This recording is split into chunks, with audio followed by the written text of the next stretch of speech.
Hello, everybody, and welcome to the first session in this three-part series for landscapers serving clients in fire-prone areas of the East San Francisco Bay Area. My name's Jessie Godfrey. I was a landscaper myself for a couple of years in the East Bay before another landscaper convinced me to go to grad school. I'm now a relatively new horticulture advisor with the University of California Cooperative Extension.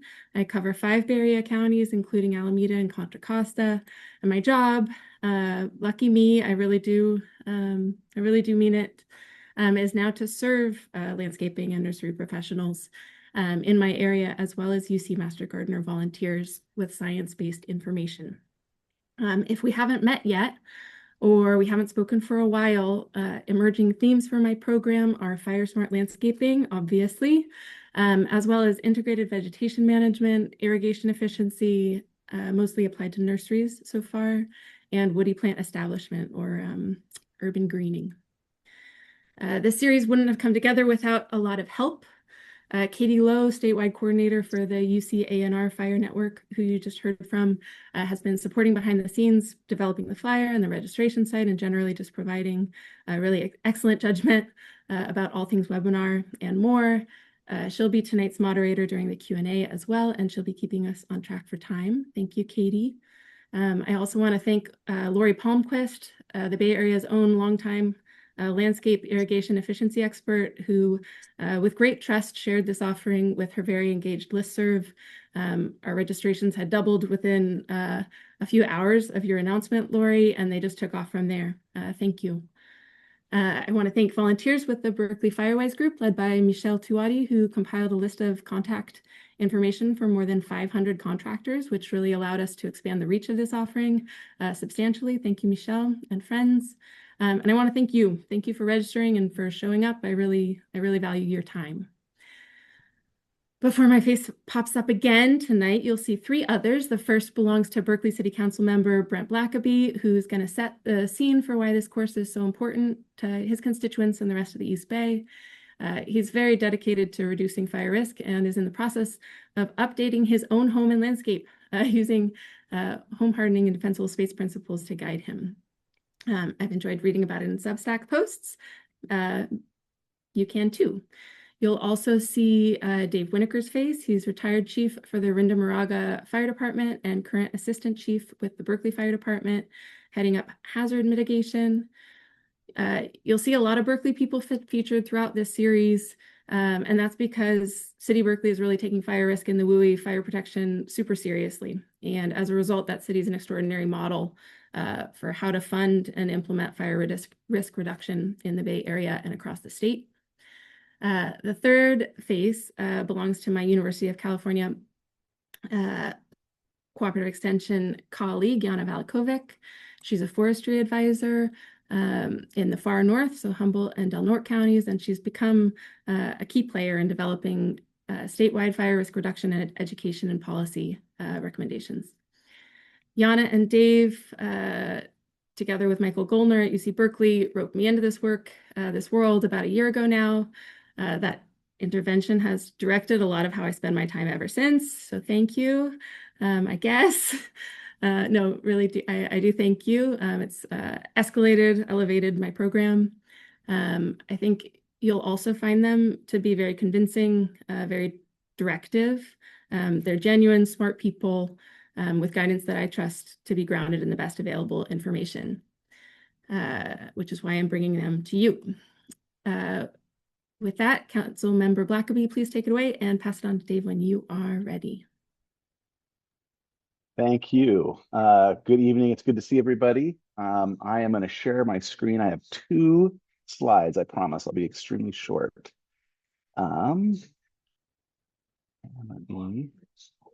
Great.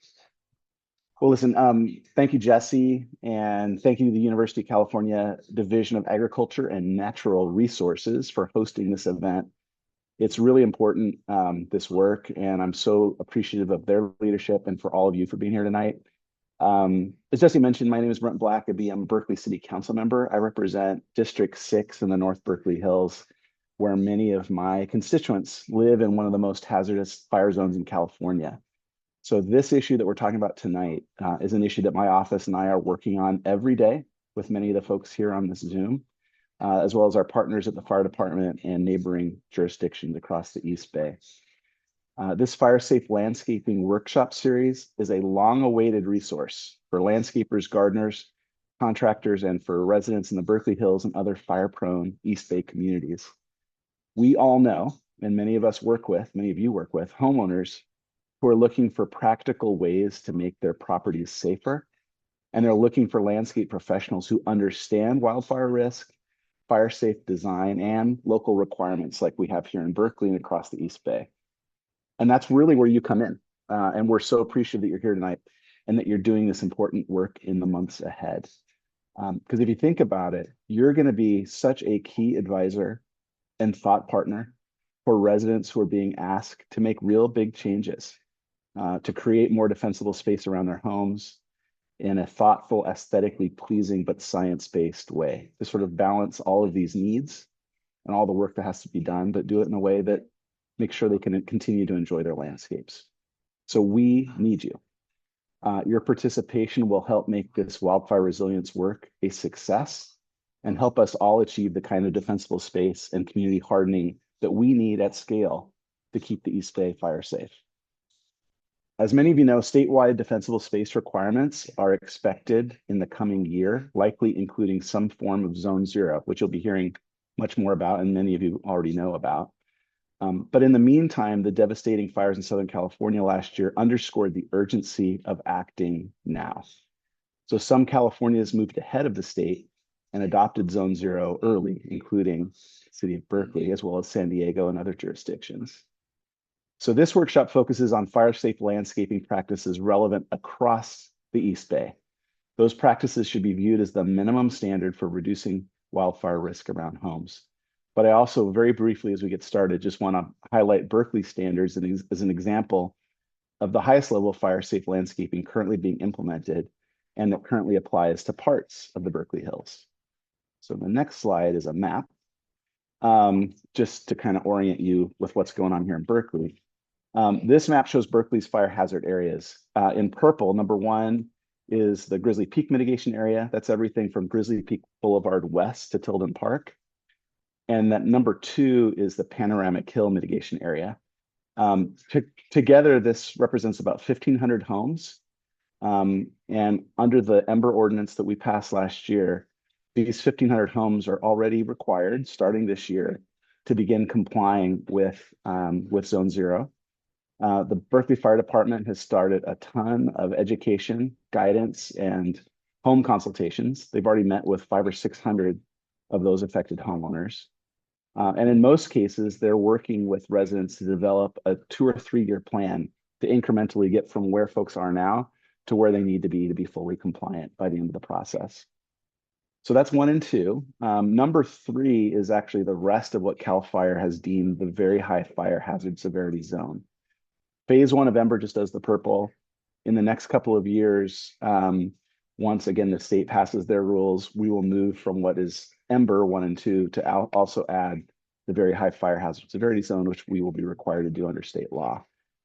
So ultimately, this group 1, 2, and 3 will all have Zone 0 requirements affected around their defensible space requirements. In addition, the map shows the high fire zone in Berkeley, which is basically the bulk of the hills. Wildfire risk remains significant there, and fire safe landscaping is encouraged, but Zone 0 itself is not required in the high zone. It's just in the very high zone. Again, I won't get ahead of the presentation. You'll learn much more and already have familiar with Zone 0, but in Berkeley, what our Zone 0 ordinance means is removing all vegetation within 5 feet of the structure, except for mature trees, which are exempt. On the tree side, we want to maintain at least 5 feet of clearance between tree limbs and the roof. We're replacing combustible mulch. We're replacing the first 5 feet of any fence or gate that is attached to the house with non-combustible materials. And again, you'll be hearing much more about this over this webinar and the series of the next 2, but I just wanted to give you a quick overview of what we are doing in Berkeley and how it will affect what neighbors are asking you to do as they move towards compliance.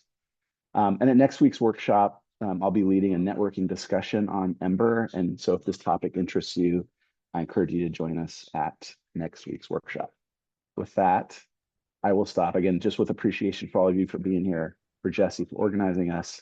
And I'd love to hand it over to Chief Winnacker to really dig into the bulk of the presentation. So Chief, take it away. All right, thanks, sir. So we're going to do just a little bit of background before we get into the prescriptive nature of what needs to be done and best practices throughout the region and requirements in the city of Berkeley. I think it's helpful to level set, taking a look at the regional wildfire risk, the realities of living in a fire-dependent landscape, which we do in a time and space where we are now coming to the grips with the results of over 100 years of fire exclusion as a policy. And a couple of things that I've encountered in my travels in this space that I want to start by naming, and then we'll walk through in the presentation, step through some of these.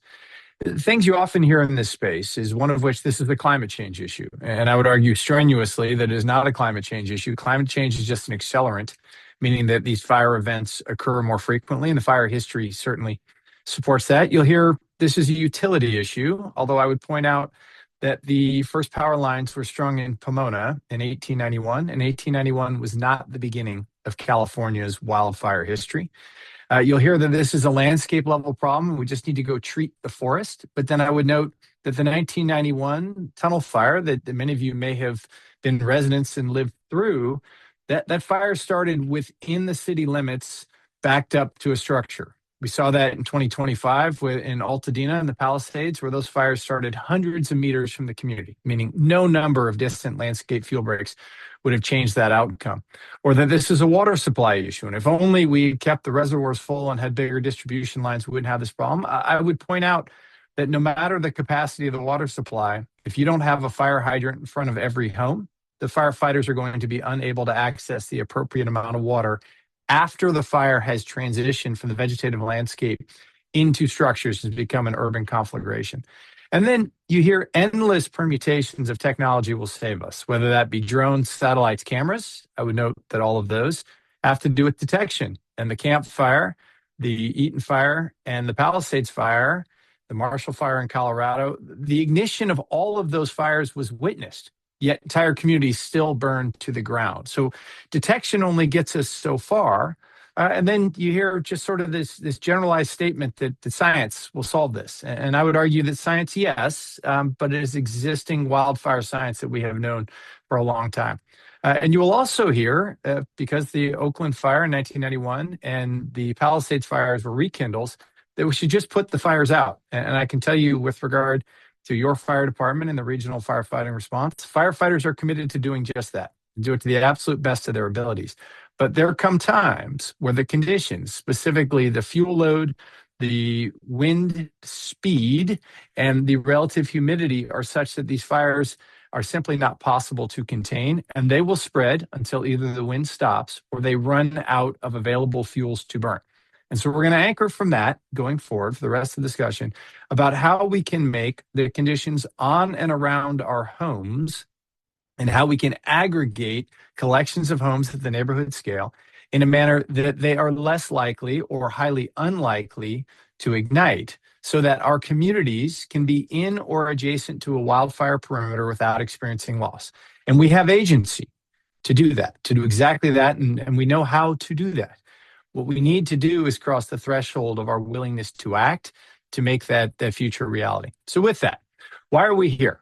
Well, first of all, this is a fire-dependent landscape. According to Dr. Scott Stevens and his team at Cal, about 4.4 million acres burned every year during the pre-European period. And in our area, in the East Bay, the fire return interval is about every 3 to 5 years, primarily burning through grass and brush. And we'll get back to why that is problematic with regard to our exposure to the fast fires that are associated with 78% of the structures lost in the last 27 years, or last 20 years.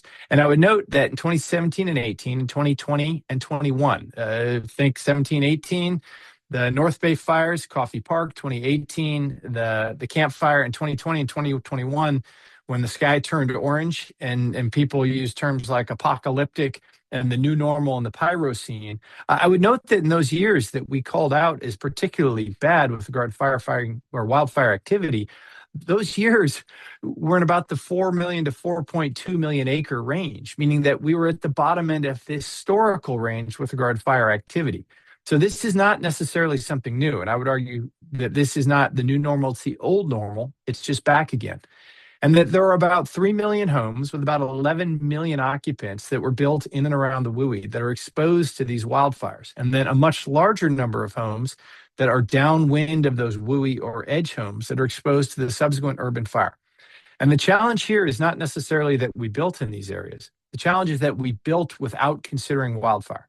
Now, that was resolved on a go-forward basis in 2008 when Chapter 7A of the Building Code, now the WUI Code, went into effect. But the vast majority of homes in these areas were built without considering wildfire. And that climate change's contribution to this problem is that it has compressed the rainy season, meaning we are exposed to more of the fall Diablo or Santa Ana wind events, Fern wind events, if we're being agnostic of location. We're now exposed to more of those wind events because compression in the rainy season means we can go deeper into the fall and winter before we see rain. And we certainly saw that in January of 2025 with the LA fires. For those who are interested, here's the source document with regard to the extent of prehistoric fire areas. I highly recommend it to everyone if you have the chance. But it is helpful to level set the degree to which fire is a recurring and beneficial feature of the landscape. And that while we attempted to exclude fire for over 100 years, we did not exclude photosynthesis. So that we've had accumulation of fuel loads over that time. And now that bill is coming due in the form of a balloon payment. Specific to the East Bay, and on the right, you see the broader East Bay, and the left, you see the Berkeley Oakland Hills specifically. We've had a number of significant events. Obviously, the 1923 Berkeley fire that burned over 800 homes and was the most destructive wildfire in California history at the time it burned. And then the 1991 Tunnel Fire that burned 2,800 homes and 1,800 acres of fire, and several other similar fires. And our exposure, for a number of reasons, but primarily climatic reasons, our exposure to the fires that cause a great deal of potential loss is primarily a north or north-northeast Diablo wind event. And these, as I said, occur in the fall. The other thing, as we allude back to the change in the landscape, this is a view from just south of what is now the Orinda BART station, looking down Moraga Way with St. Mary's would be in the background. I would note that those open grass slopes with the occasional coastal oak down in the watershed, that's not what it looks like today. And if we come over to the western side of the hills, we see here's a shot of the University of California in 1900 looking up the hill. Right? I note the absence of the many homes, of the many trees, and of the brush that is now encroached in these areas. So any discussion to returning to the sort of the older practices or the old fire regime, that ship has sailed because the landscape doesn't look like it once looked. And in 1900, the hills were primarily grazed grass. By the late 1930s, not only had we started to build up Strawberry Canyon with the Civilian Conservation Corps camp, but we had now planted eucalyptus plantations in a misguided attempt to create a timber industry in the East Bay after we cut the redwoods. But we started to see encroaching trees and brush as the landscape starts to change. That obviously has continued since then with the building of many homes. So the factors that influence fire spread can either be a wind-driven fire, a fuel-driven fire, or topography-driven fire. The fires that we have seen cause damage and destruction in the Bay Area are wind-driven fires. That, as I said, 78% of structures lost in the last 20 years in the western U.S. were fast fires driven by wind, primarily running through grass and brush, which is what we have here. And that when we have those offshore Diablo winds bringing dry air from the interior valley in the fall, not only do we have sustained high winds, but we have very low relative humidity, sometimes down into single digits, which has a desiccating effect so that no matter how much moisture came in with the fog the day or the week prior, when those Diablo winds start to blow, everything dries out and we can very quickly move from our normal, relatively high dead fuel moisture levels to very low dead fuel moisture levels. But the good thing for us is that these Diablo wind events are of limited duration, and that there is simply no scenario under which a fire in the East Bay burns for multiple days because the firefighting response is coming, meaning that our exposure to potentially destructive fires that could initiate an urban conflagration is exclusively limited to the initial operating periods of a fast-moving wind-driven fire during a Diablo wind event, which means our community agency and our ability to achieve a state of fire adaptation is all about the preparedness of the homes at the edge that will be exposed to the ground component of the fire, and preparedness of the homes that immediately back them up that are within the ember deposition zone, the preparedness of those homes to receive fire without igniting. And if those homes can take that initial onslaught, then we have bought time to evacuate the community and to aggregate the firefighting response so that we never see the initiation of urban fire, right? This is not an isolated rural setting where fires will burn for days or weeks in heavy fuels. Ours will be a fast-moving fire, and the moment of crisis will come and go so quickly that the pre-fire mitigations, and therefore the pre-fire state, is the state under which most homes will receive fire. So any scenario where we would anticipate doing a bunch of things as the fire approached, that simply doesn't apply to how fire will burn in the East Bay Hills. So what happens during the initial phases of a fast-moving fire? And for this, we can thank Jack Cohn and his WUI disaster sequence published in 2008, where he talks about that wildfire suppression, or the firefighting response, is effective until the quantity, intensity, and speed of fire has exceeded the firefighting resources. And those fires will then burn until either conditions improve, the wind has stopped, or there is some natural break or lull that will allow the firefighting response to outpace the spread of fire.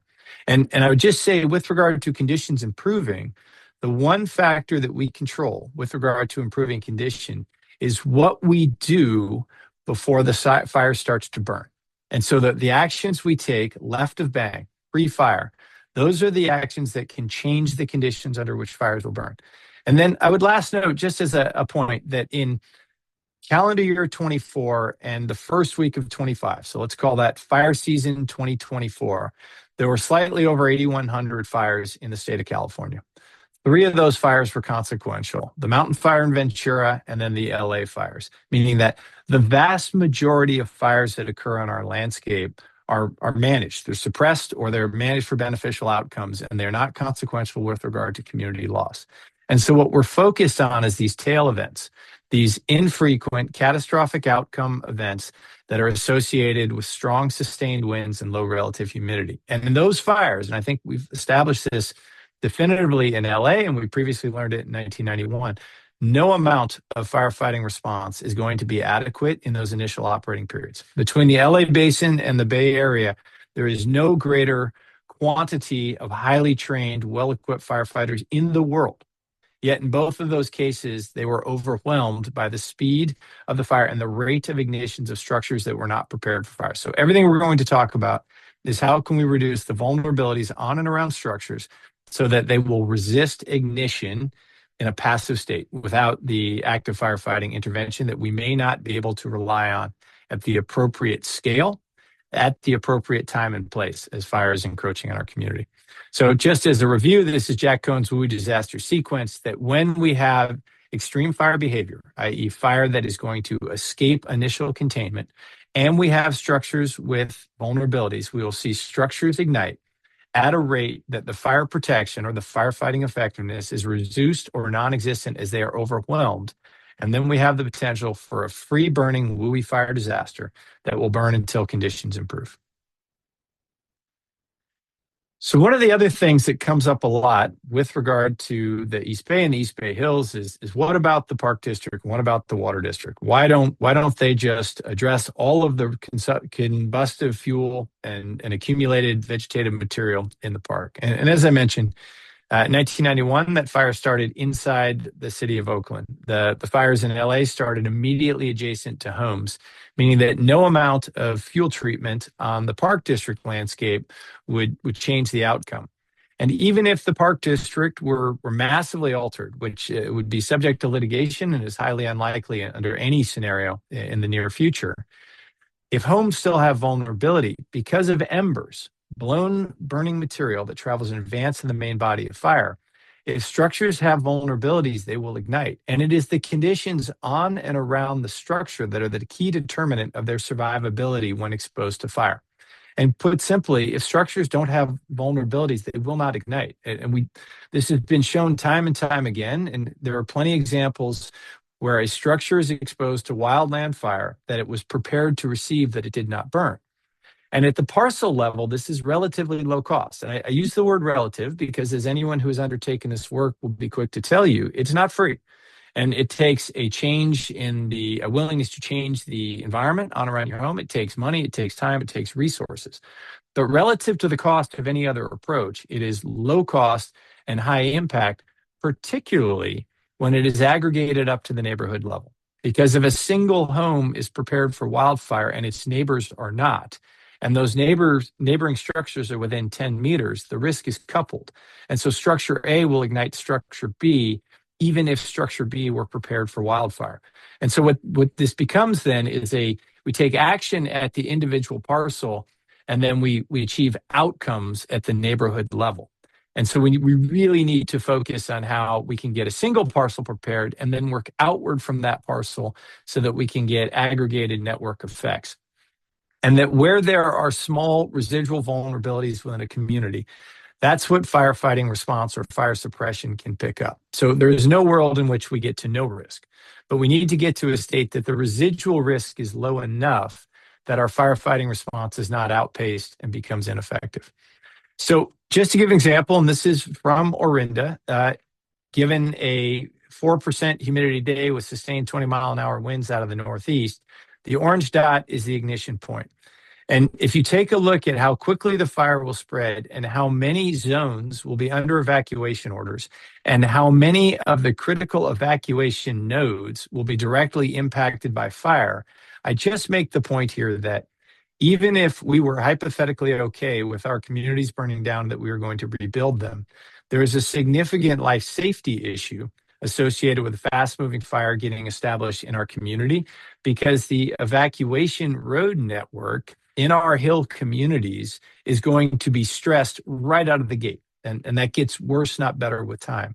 And the absolute best way we can address the evacuation issue is to have our communities prepared to receive fire so that as fire moves from the vegetated landscape into the built environment, it encounters a series of non-burnable features in the form of wildfire-prepared homes so that we never get into having to solve the much more intractable problem of evacuation in the face of a fast-moving urban firestorm.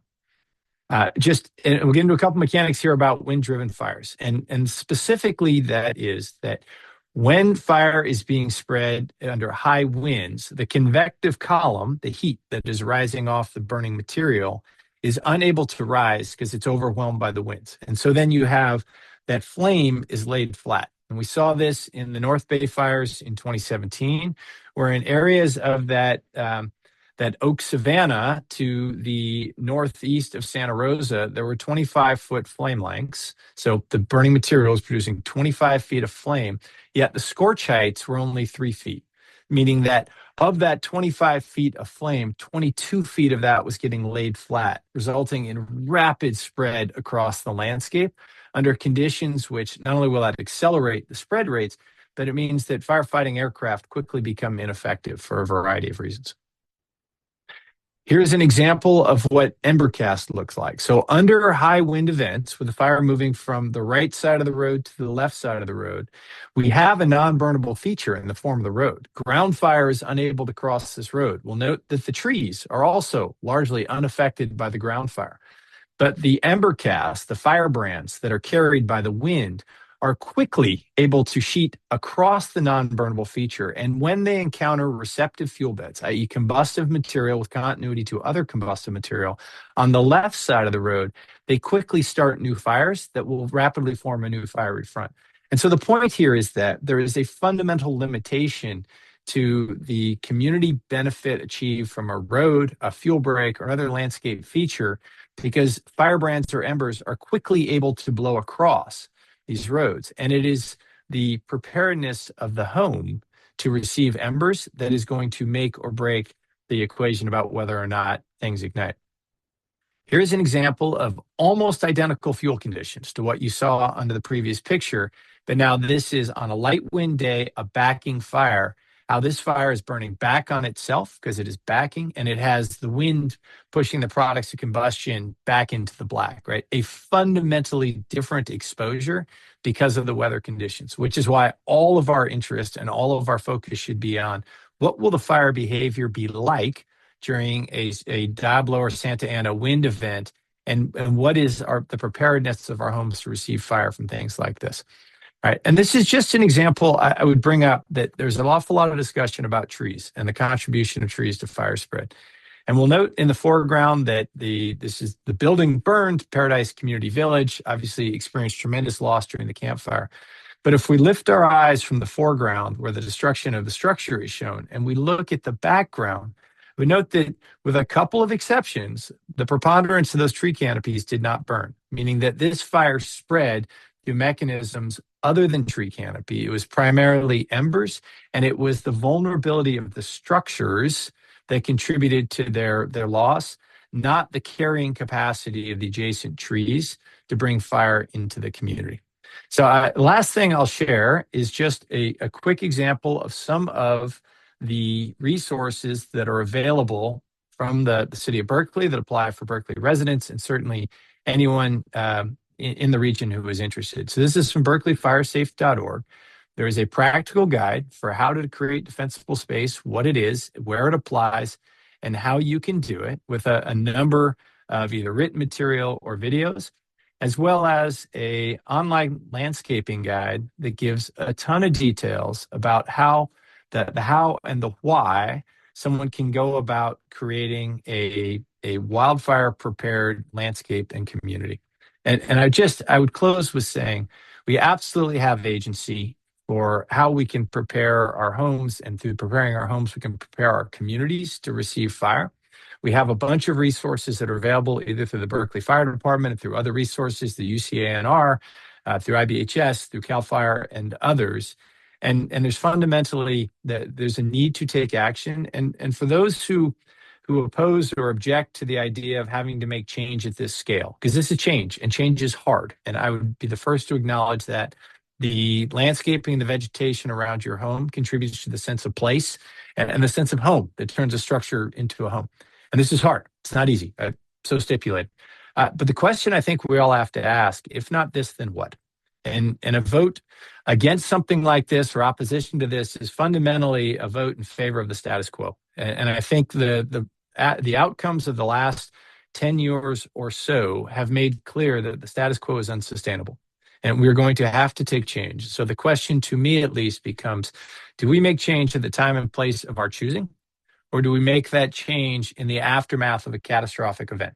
And I think we could all agree it would be much better to move our efforts left of the loss and manage this change, rather than having it imposed upon us by a resetting of a natural system. So I thank you all very much for the opportunity. I'll remain on to answer questions in the Q&A, and I'll hand it off to the next presenter. Hey, Dave, before you continue, someone asked if you could repeat the Berkeley website again. Oh, absolutely. I'll put it in the chat. Yep, great. berkeleyfiresafe.org. Put it in the chat. Thank you very much.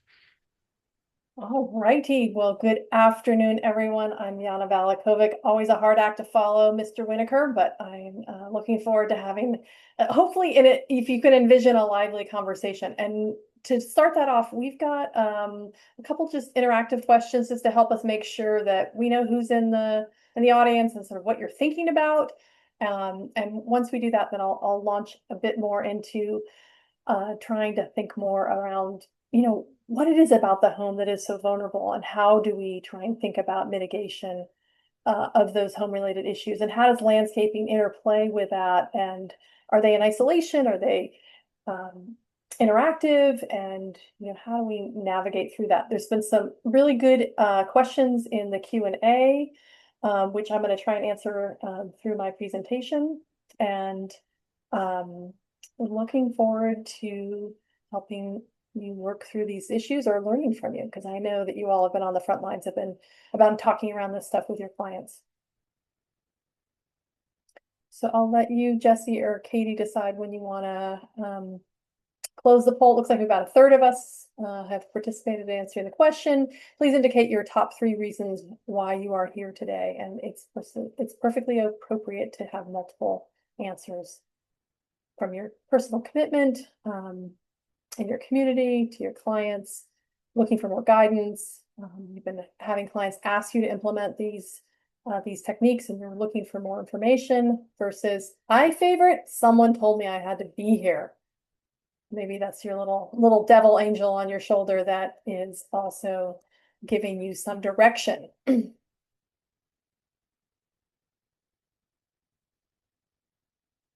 right, I think we have sufficient participation, so I'm going to end the polls now.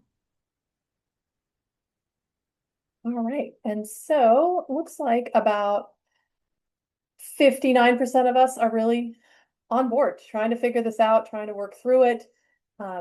74 of us are working to reduce fire risk for your clients, and 44% are looking for more guidance about how to talk to clients about risk, and 31% are being driven by your clients' interests. And nobody came here because your boss told you to be here. Well, that's reasonable. Is there another question, or that's it? Okay. Well, that helps me level set in how I launch from that.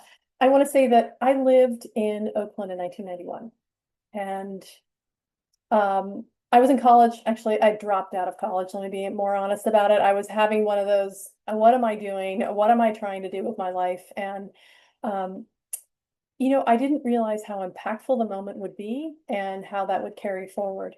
My father, I grew up in a very rural community, had started a wildfire with a weed whacker and a metal blade. Not the kind of thing that you want to be proud about. He had to pay restitution for that. It was always sort of shameful about the realization that sometimes you really can mess up. And that, in part inspired me to think a lot more about ecology and forest management. And I've wandered around in my career, but some of the best information is really been able to help people navigate through these fire-related challenges. I've now been involved in 9 post-fire investigations, including some of the most recent in the last decade related to the Tubbs Fire, as well as the Marshall Fire in Colorado, and the Palisades and Eaton Fire. And so I bring to you lessons learned, thoughts and ideas, and kind of connection to what you observe in the moment, as well as what you observe post-fire, and then some of the research. And I think what I'm particularly interested in is, how are you feeling about talking to people about fire? Where are your shortcomings? Where does the conversation get tricky for you, where you're like, I don't know how to answer that question? Hopefully through these 3 sessions, we can help you think through some of those questions and arm you with some more tools and resources if you feel like sometimes it gets sticky and it's hard to justify the cost. And I think the question also is, for your clients, where are the barriers? And where do they struggle in this moment in trying to think about, well, how do I prioritize this over the millions of other things that we're all being faced with? I'd like to sort of open this with this one thought, that we're really all in this together. And, sometimes it's easy to say it's not my fault, it's someone else's issue. And, it's hard to be that initial early adopter of change. Change never comes easily, and it really is dependent on the trusted messenger. Who is it that can help people understand the issue and recognize that this is the moment now, or this is the process and the prioritization process that one needs to go through. And that small step, that first action, is really what builds some momentum and helps people see their way through it. But one of the things that I've been really struck by is, I think when it comes to the issues related to defensible space and home hardening, I mean, there's always a million reasons that there's something more important, and it falls quite closely to, writing your will, your advance directives, your estate plan, and or the crisis, and then it suddenly amplifies in the crisis when there's smoke in the air. And so how do we get in front of it and find that win-win where, when the choice of action, which is often driven by aesthetics when it comes to landscaping or functionality, that we can find that sweet spot where we can help improve the aesthetics and the functionality and bring that fuel reduction framework to this work that gives you those win-wins. And then just to put it on kind of, sheer economic terms, we are close to $1 trillion worth of loss in the last decade in California. And if smoke damage begins to get more amplified, that is only going to go through the roof. And while I think for some of us, it's fire issues are distant, they're somewhere else, they're somebody else's problem. But the state's average at this point is out of pocket. We are spending $3,000 per year per household in increases in insurance and in utility costs. So the actions of others are directly affecting us and our financial bottom line. I would much rather take that $3,000 and put it into my own home, to put it into things that are really meaningful and valuable to my community. And yet, I'm paying through the nose for all kinds of other issues. So, I think Dave gave us a good sense of these wildfire challenges. What I do want to say is that, a lot of people think about this, and I think they've been really informed by the Forest Service's Smokey the Bear campaign. And wildfire impacts communities across the state, regardless of vegetation type. It's not just about forests, it's also about grasslands, it's about chaparral, it's about woodlands. And we tend to lose more homes in other forest types than we do in woodlands, or than we do in forests. I didn't say that right. We tend to lose more homes in other vegetation types than we do in forests. And so, it's something that affects all of us. And part of the related issue is that the homes and the communities we build are highly flammable, and they're not designed for fire exposure. So how do we prioritize these community mitigations? What compels us to take action, and what can be effective in this? And there's sort of two main dials. We can reduce the exposure, which is about fuels generally, and then we can harden the structure, whether that's through design, through resistant materials, through active systems. These things have to work together to be able to be effective at scale. There are, there's a lot of interesting narratives around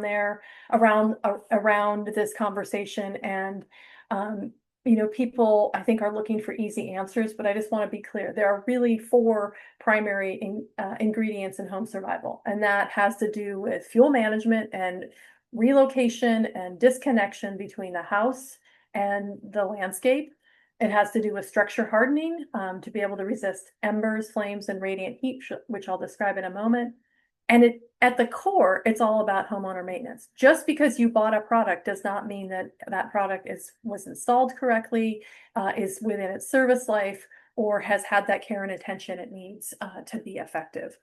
And then all of those actions come together, and when we need it, that additional helping hand of fire personnel. Those 4 things come together to make the effective outcome, and I've seen it time and time again. So my job today is to talk about structure hardening, home hardening, and there's a lot to it, and in 20 minutes I cannot make you an expert in this field. I hopefully can maybe, strike some curiosity, help try and answer a couple of small questions. We've got some questions about fencing I'll try and get to. And there are known and predictable vulnerabilities in structures, and there are different things that we're going to talk about. We're going to talk about the roof. We're going to talk about how the roof is finished and gutter details. We're going to talk about how we maintain the deck and around the deck. We're going to talk about these, elements of how you have walls and roofs coming together, where we expect the wall to perform as well as the roof, but inherently it can't. So how do we mitigate that issue? There's issues related to vents and how embers can penetrate those vents, or flames can challenge those vents. There are vulnerabilities in windows, and there are also issues of how fire can travel to the structure. And so like the gate transmission, if a fire runs down through a wick of a wood fence and then it encounters a metal gate, it actually will stop and it won't allow those flames to continue to the house. So there's a lot to the subject. I'm just going to hit a few of the high points today, but I come from this viewpoint around what we often call ladder fuels, which is the idea, and this comes from a forested context where you've got movement of fire coming through fire flames on the ground, and as those flames encounter taller and taller vegetation, they can climb the vegetation and the branches like rungs on the ladder, and then can gain height to the capacity of the vegetation, whether that's trees, whether that's shrubs or something different.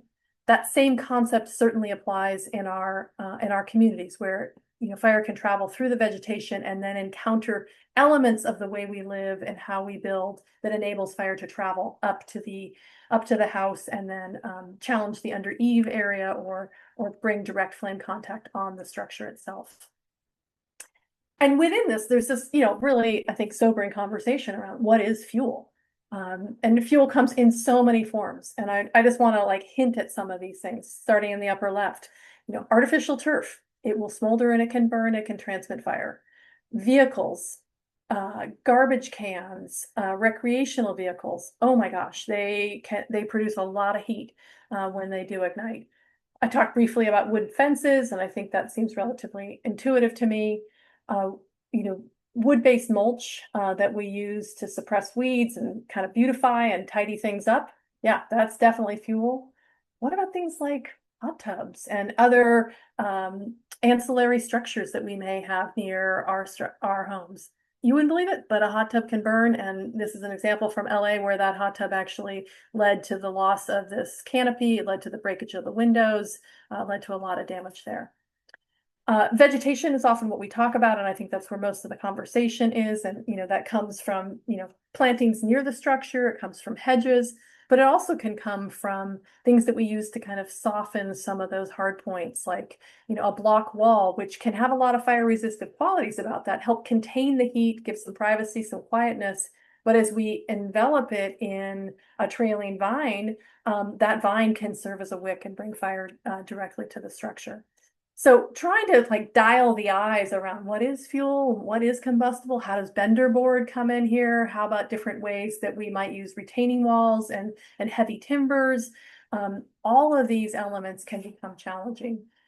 The ember conversation has, I think, really fundamentally helped us see fire in a different way. And if you've seen my talks, you'll know that I use this slide a lot, and partly it's because it shows the fluid dynamics. It shows the swirling patterns, it shows how intense it is and how many points of ignition. But in this image, it also tells me which direction the wind is coming from. So maybe take a moment and, what would be signs of which direction the wind is coming from? You can see these swirling patterns horizontally, vertically. You can see this sort of pushback in this direction, and that's probably a grass. There looks like there's some decorative mulch, some new plantings here. But there's a really strong indicator of which direction the wind is coming from. And it's not from the right to the left. It's from the left to the right. And the reason I say that is because you look at this really bright line here where you can see a major ignition point. And what's happening is the wind is pushing the embers, carrying the embers. They collide with this wall and they drop to the base. And it's like all of a sudden you have a moat of charcoal or a moat of wood pellets. And that is just collecting right at the edge of the wall. And most edge of walls are highly vulnerable to fire. And I'll talk about that regardless of what cladding or siding you might be using. So in this world of fuel mitigation and in preparation for fire, we work with labs like the one, here's an image shown on the left at the Insurance Institute for Business Home Safety. And we also get to have, real live video cameras and footage from actual fire events. And, you'll see us talk about a horizontal zone. You also see us talk about a vertical zone. One of the things I want to show you is if you look at this image on the left with the yellow arrow, that's where the embers are hitting the wall, dropping to the base. You can see that collection point with the yellow arrow. but you can also see how far they splay out. And the corners of a building are actually where you get more width on that ember cast and movement, and corners can be really vulnerable. So when you're approaching a client, and if they are on a slab or they don't have much vertical clearance between the siding and the base of the wall, recognize that that's an extremely vulnerable component, and the more robust the clearance near the building, the better. So we're going to talk about 6 inches of vertical as a really best practice, and just, you know, kind of be aware of like what's driving that perception. And where these ideas are coming from, because you can see it in these images about how directly those locations will collect that burning material. So just to kind of whet your appetite to think about wall assemblies, and I spend time thinking about this stuff, so I'm a bit of a nerd here. What I want to show you is an unprotected edge, which is the one on the left, versus a protected edge. These are not perfect graphics. I tried to make them through AI, but you can see the flashing here where the red line is, where you get this idea that the house wrap comes down and then it sits on top of the flashing, and the cladding comes up above that. And what that does is it's providing a buffering it's providing a number of things, but from a fire perspective, it's really providing a buffering should you get ignition at the base of the wall. So like coming back to this visual example, where you can imagine you have, highly combustible material right next to the cladding. If you were to look underneath, you can see that what sticks out is all this wood-based stuff. And if you got ignition in this mulch, it wouldn't take much for that exposed material to be able to become ignited. So this edge of wall is really important, and it's irregardless of how what cladding type. So like if you just think about stucco, you think about these bump outs here. There are lots of places right at the edge of the wall where there are exposed with sheathing. Here you can see the weep screed, but here's the sheathing that's exposed right there. So, while most of the assembly looks like it's non-combustible, there's this tongue, this wick between the house wrap or the sheathing that might be exposed that can create a pathway for fire into the structure. Just some examples of what this looks like, even with EIFS systems here. And these are styrofoam-based systems. They look like stucco. And, just we run into this time and time again, how material collects. Like, see, here's the fine material at the base of this wall. It gets lodged underneath. That's what can become the pathway for both the embers to ignite that, that bit of debris that's been moved around and then find a way in. So I just want to give you some reason why Zone 0 super matters, because those are details that your clients are probably not likely to see. The eaves are also a really important consideration, because heat and flames, as shown in this middle panel, can be trapped underneath the eaves, and everyone's house is constructed differently with the eaves. You need good circulation, and so the under eave venting, which can come in the form of freeze block or soffitted strip vents, that's allowing cool air in so that it can move the hot and maybe moist air out the upper vents through the gable end or through a through roof vent. But all of a sudden you've got gaps right there. And if you get ignition of material right underneath the eave, it gets trapped, the heat continues to collect there. And if you have flames, you have a direct pathway for flames to penetrate the structure. So, thinking about some of those unique qualities, we have lots and lots of craftsman homes in the Berkeley communities and in the East Bay. Many of them have these exposed rafter tails and open freeze block vents. It's a very vulnerable location on structures. So the more fuel management we can do, the better off we can protect those unique and beautiful structures. You've probably heard some about vents, and the vent issue is that vents are designed to keep rodents out and other animals, and they're also designed to allow moisture and air exchange, which is terrific. But the vent screen of 1/4 inch size, which is shown on the left, is also big enough to allow embers with enough heat in them. If they come into the structure, they may ignite something. And we all have elements of things that are vulnerable inside our structures. So the recommendation is really to add an additional layer of screening at the 1/8 inch level. You still want to have air exchange. You don't want to make it too small, or you cut off that air exchange and we'll get rot and degradation inside the structure. And the challenge with these smaller vent screens is that we also have to protect them from paint. If you use a sprayer, it's real easy to clog up this finer mesh screen, and then that shuts off their function, and that can create some supplemental problems. So there's a new class of vents that are designed to reduce both flames and embers, and you might be hearing about those. If you're interested, I'm happy to share more about them. But the first step is to reduce the fuel load and then just reduce that vent screen size down to 1/8 inch metal mesh. Windows are inherently vulnerable. They're beautiful. We don't live in caves for a reason. We need to be able to see out. That's part of just I think kind of a basic human nature. Depending on the type of window, single pane windows, very vulnerable to flame, heat. Vinyl windows, sometimes the glazing, you can see some of these weird, looks like shoelaces. These are strips of glazing that are holding the window pane in with some heat exposure. That glazing can deform and that allows the window panes to fall out. And if there is substantial heat, it will lead to the window itself cracking. I do have one little video just to kind of give you some walking down this pathway between the two buildings. You can see that the trees got involved and the trees led to a lot of heat exposure onto these windows. Here's where the window pane is on its way out because the glazing has melted.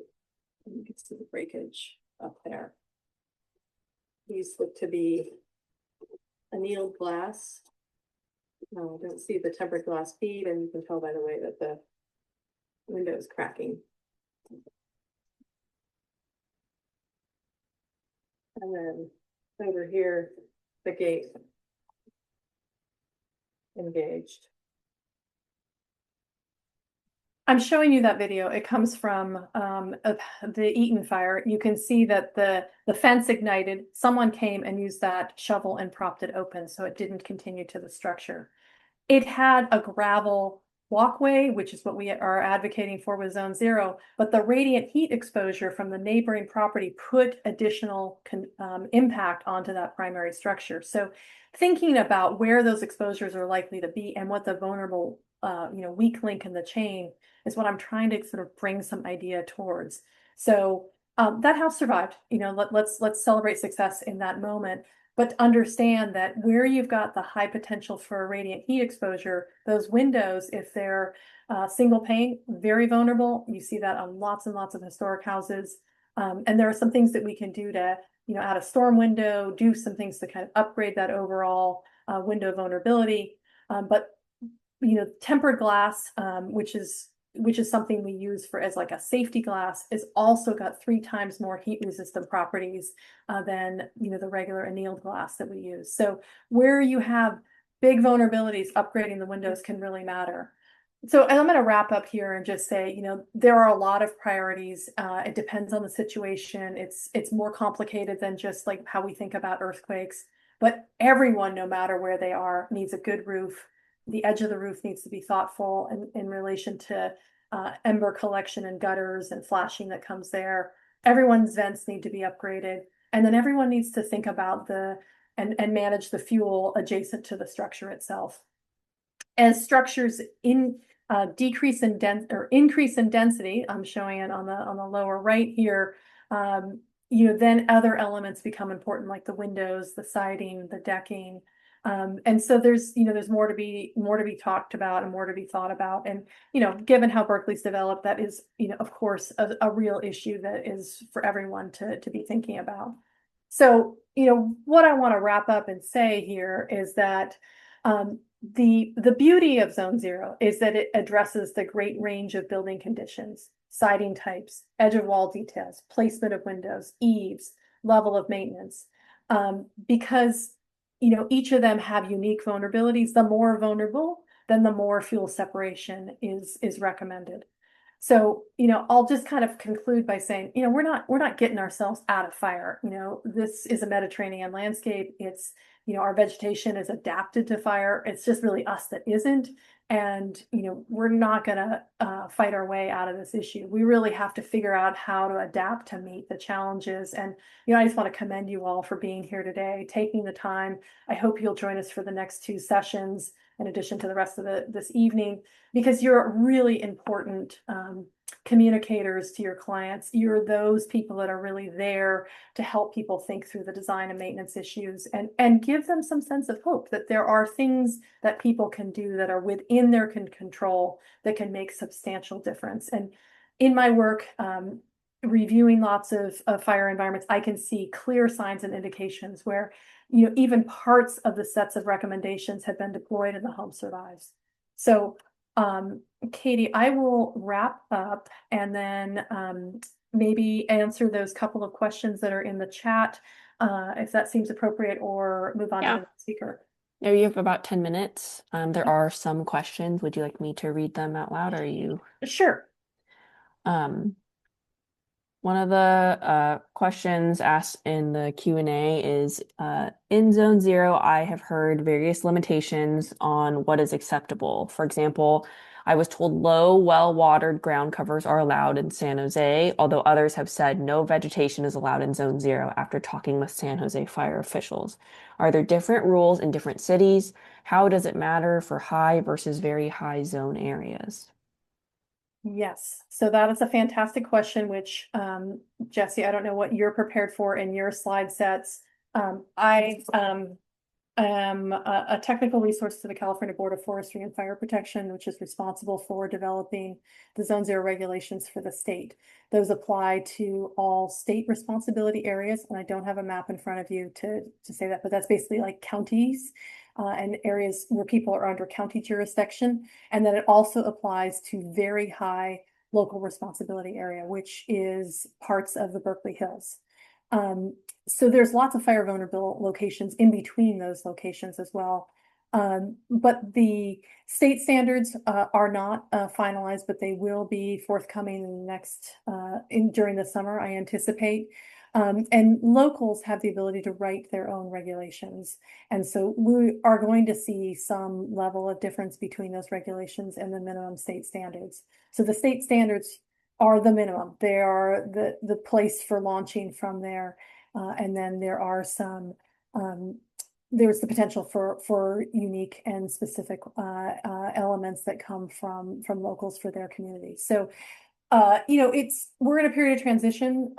Let me just say that the early adoption, in my viewpoint, is a position that's well worth taking. If any of your clients are thinking about selling their home, having Zone 0 deployed is a really fantastic first step, and to me is just as important as a remodeled kitchen, as many of the other features in your house, because it becomes very critical for marketability, for insurance and other elements, and it's part of the disclosure process now moving forward. So, this is a work in progress at the state level, and you are really important communicators related to that. And I think within 4 or 5 years, we're going to start to level out on how cities and communities across California think about these issues in a more understandable way. But know that fire doesn't understand those jurisdictional boundaries, and it's going to move between communities regardless of how we organize ourselves. Thanks. Okay, next question is, they're referencing, I think, material on your slides. The foundation plantings image in your slides, the slide titled "What is Fuel?" looks to be about 5 feet away from the home on the other side of a concrete path. Is this an example of a fire-safe planting outside of Zone 0 or not? That's a great question. I was really just trying to give you an example of seeing how vegetation burns, and that it can be in surprising ways. Here's how I think of it. If you can imagine, I guess here's the question. What happens at 6 feet? If you've reduced the fuel from the edge of the wall out to 5 feet, what should you do at 6 feet? Should you include some height restriction, some vegetation type restriction? The way the state's rules are written, it's relatively silent about that. But is it a good idea to have a wall of vegetation at 6 feet? Or what should that vegetation look like? I think about it respective to the house condition, the slope, the wind direction, as well as the amount of heat release and flame length that's likely to come off of that vegetation. So if you had a wall of Italian cypress, for example, at 6 feet, which some people choose to do for privacy and other reasons. The flame height that's going to come off that wall of Italian cypress is significant, and you put wind on it and flame bend over, and you're going to have the flames from the Italian cypress directly touching the structure. If you had a row of woody vegetation that was 4 feet tall with the flame height off of that, touch the structure under a windy condition, probably. If your structure has wood shingles, for example, on the siding, I would feather out the height of the vegetation away from 6 feet towards 10 feet so that you're likely to anticipate any flames and whatever their flame height is going to be, and then the flame bend over towards touching the structure. In other words, do everything you can to protect that house from having contact with flame, either directly or through a wind event. If your house, or the client's house is something that is much less combustible, then you have maybe more options and more ways to kind of navigate through that. I understand that people need to think about visual separation, privacy, that they need a sense of home, they need a sense of security, and they need a place that feels like this aesthetic matches them and themselves. And I think the art in this is trying to figure out how they relate to that. Where are the focal points? What are those focal points, and how do you anchor off those, both as you approach the house, as you're in the house, like looking at the kitchen window, looking at the dining room, looking at the living room, and anchor that taller vegetation around those focal points and reduces as it gets towards the structure if you can. Thanks. There was a question which Dave answered, but maybe you want to elaborate. They said the new zero zone is hard to explain and to the clients, and as well as existing landscape, to move or relocate or remove. So I guess you had asked folks earlier, like, what are the challenges they're experiencing? Where does it come from? I mean, let's think about it. 57,000 structures have burned in California in the last decade. Is that acceptable? I think that's a real fundamental question. And, in my mind, the answer is no. And, the challenge for me, like I live in the North Coast, and I happen to live in a place that I live in Arcata. It's not as likely to burn as other locations, but when we're in condition to burn, what's the rest of the state like? The rest of the state has been dry and crispy if we're in condition to burn. And, our challenge is that how do we sit in the sequence of events that may be occurring simultaneously, and whether there'll be resources available? How long does it take for the fire service to respond to any particular structure on any day? What is that time response? And, can you tolerate additional fuels given that time response? What happens when the system gets overloaded? When the system gets overloaded, our resource professionals, our fire professionals are focused on evacuation and getting you out of harm's way. They're not focused on structure protection, because the number one thing has to be about taking care of people in our communities. You need as much time as you can for that structure to survive under those kinds of conditions. So for me, where I live in the North Coast, in the conditions when we're likely to burn, there's not likely to be resources, because we're not going to be first in the sequence, and we're going to be on our own with a relatively small skeleton crew. I know that. And so we have a low frequency, but potentially very high severity event. You all work, I assume, mostly out of the Bay Area, and you've got clients that are mostly in the Bay Area, but maybe they have some, secondary properties, they have some vacation properties. Resource distribution begins to spread out across the state. And, when the system gets overloaded, there's just not enough firefighters in the state ever to be able to put several engines on each structure. And that's what it takes for structure defense. It's not one engine, it's not one firefighter, it's multiple engines for structure defense. And there's just not enough of those to go forward efficiently. And you can't get them in quickly enough when you're trying to get people out of the way. So this is kind of, to me, about that sort of homeowner responsibility piece. We have rights and we also have responsibilities, and it's about, how do we protect our assets and our investment, as well as our community and our families. And, with empowerment, with the idea that there are things that we can do, we can make a fundamental difference in the outcome during these really intense events. And so, for me, I want to be armed with as many resources as I can so I can make informed decisions. And I think that's the kind of conversation you need to have with people around, what's at risk? Do you feel confident about the insurance system? Is there someone in your home that's able to evacuate? Is there someone who's not able to evacuate easily? How do you get information? Is buying time important? Are you signed up for the alerts? Like, how are you thinking through this conundrum and these challenges? And, what can we do that can find that win-win when it comes to fuel management that is going to put that structure in your investment in a better position? Thanks, Yana. That is all the time you are allocated for now. But I think we will have some time at the end for maybe more questions. If folks think of more questions to ask Yana and Dave as Jessie presents, feel free to, again, put them in the Q&A portion and they will get answered later. So I will hand it over to Jessie. Thank you, everyone, so far. Yes, hard acts to follow, but I'll do my best. Okay, can you see my screen? Yep. Okay, great. I've got some slides that I did put together that kind of talk a little bit about policy and how to navigate a mapping tool from CAL FIRE. I wasn't planning to present them, but I can pull them up at the end if I still have time. We'll see how fast I talk. So I'm going to talk a little bit about landscaping practices to reduce fire risk. I'm going to start with the 2-minute crash course in plant flammability, and then I'm going to breeze through about 20 slides on plant selection, placement, and maintenance considerations for properties that are in high fire risk areas. We'll do a little exercise to prepare you for another exercise that Yana's got planned.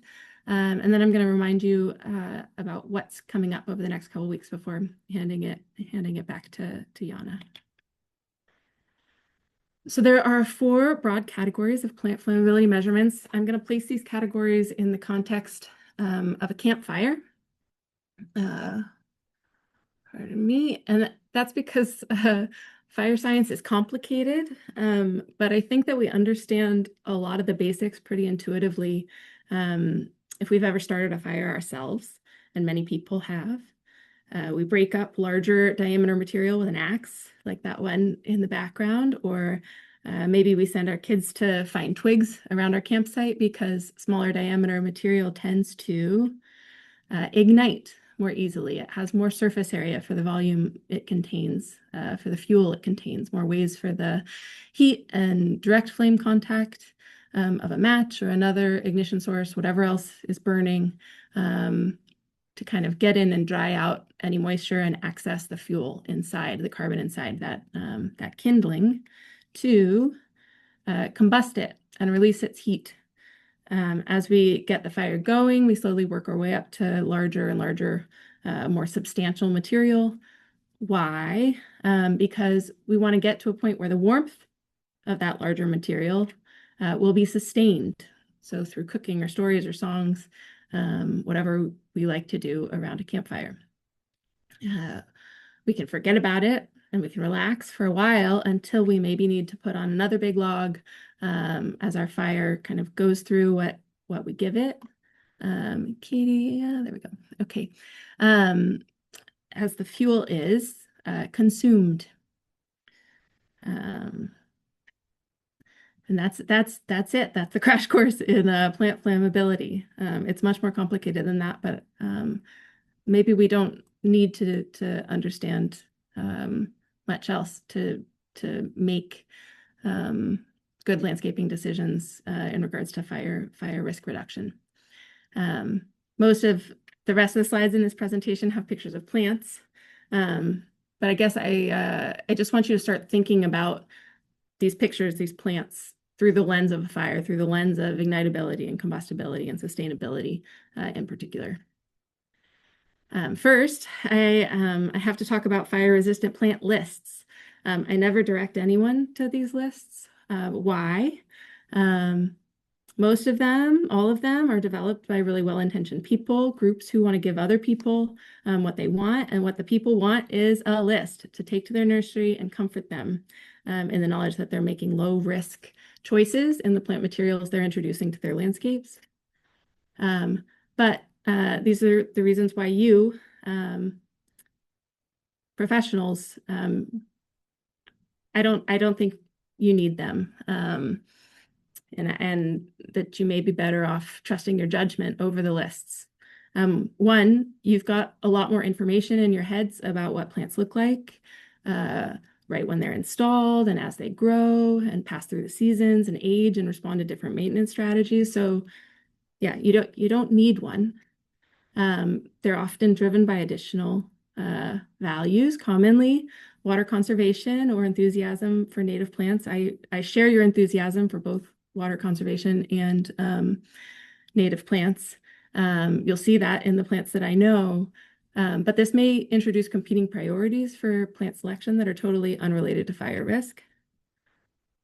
Lists may unnecessarily restrict palettes. There are 400,000 plants out there to choose from, and they aren't all on any list. And finally, even the best lists, which try to ground themselves in scientific data about relative flammability, are often far removed from their original and often extremely qualifying context in scientific publications. So let's see, I guess the group that developed the list, they're not only well-intentioned, they often do some real homework to ground their recommendations in science, or at least a common during or post-fire observation. However, the plant material context can't really come with on a list. There's often a statement in red somewhere that says, watch out, no plant is fireproof. All plants can burn. But the public still takes the list to the nursery and they buy their favorite plants off that list. And they're comforted whether or not they've actually reduced risk or introduced more risk. Experimental limitations of those scientific publications also can't come with. Even with a paper in front of me, I often find it difficult to interpret or integrate the findings from a lab-based or otherwise conservative test to build confidence that the relative flammability scores that are assigned to plants in that list actually translate to lower real-world risk. Picking just ignition source as an example, is it a blowtorch? Is it an alcohol-soaked Q-tip in a hood in a lab? Is it in that in-between lab and real-world space, controlled field settings like this experiment that Yana and I and many other people participated in? It might be just a single ignition source, like a pile of pallets, when in the real world, it's probably, the equivalent of a pile of pallets. So like an adjacent structure burning, plus an ember storm, plus maybe a smoldering mulch bed. It's going to be kind of all of the conditions we can throw at an experiment, and then some. So plants are variable, even within a single taxon. The environments in which plant flammability gets measured are variable. The measurements we use to quantify plant flammability are also variable, and I didn't even get into that. There's a million different ways to quantify ignitability or combustibility, flame length, or the heat released per unit area per second.